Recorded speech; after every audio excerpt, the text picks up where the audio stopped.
Today I'm going to show you how to do a couple of twisting techniques for curly hair. So what you're going to do is you want to start from the base of the hair, section off a little piece at the bottom, and depending on how tight your curls are or how tight you want your curls, the tighter the curls, the smaller the section, the bigger the curls, the bigger the section. So Casey's fresh out of the shower. I've already prepped her hair with a curl energizing cream, and you can use water. I actually prefer to use like a leave-in conditioner spray or something to prep the hair, usually because it's a little lighter than water. So now we're going to twist the hair. I'm going to take tiny little sections and I'm going to smooth the hair before I start twisting, and then I'm just going to twist. And it's a light twist, it's not a tight, heavy twist. It's almost like a daydream curl, like how you're just sitting around twiddling your hair. This is a great technique if you have any pieces in your hair that are too straight or straighter than the rest of the texture. You may want to just twist those sections of the hair that are too straight. I also use it on my own hair for pieces that are too curly.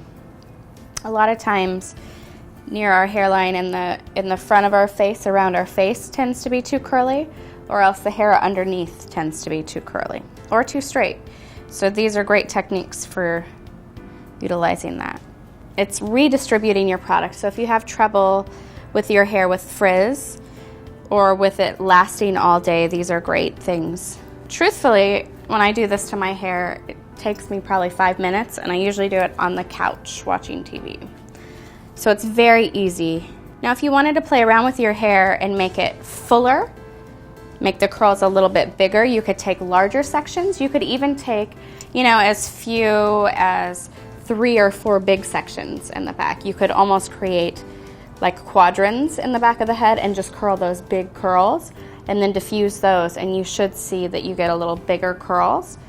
Doesn't work with everybody, so be sure and experiment with your hair.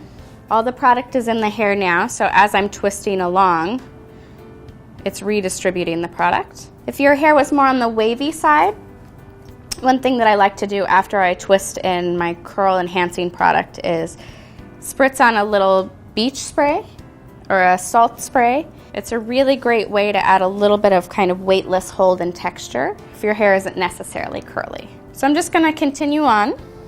This may seem like it's taking a little bit of time, but if you can get a couple days wear out of just twisting your hair and you're happier with the results, then I think it's time well spent. I like to, whenever I am twisting the hair around the face, I try to twist it moving away from the face. So the direction is moving away from the face. I just think that creates a more open space for your face and is a little bit more modern. So now that we're at the top section of the hair, I am going to do these twists on the top, going straight up. So really aerating that root. And then you can see when you lay it down, you get this little bump here, and that's beautiful. So last little section here, but a very important section. So I'm just going to make sure that I'm getting all those little baby hairs, pushing them in with my finger, making sure everything is aerated. Now from this point, you could air dry the hair or diffuse it. So this is one technique for twisting curly hair.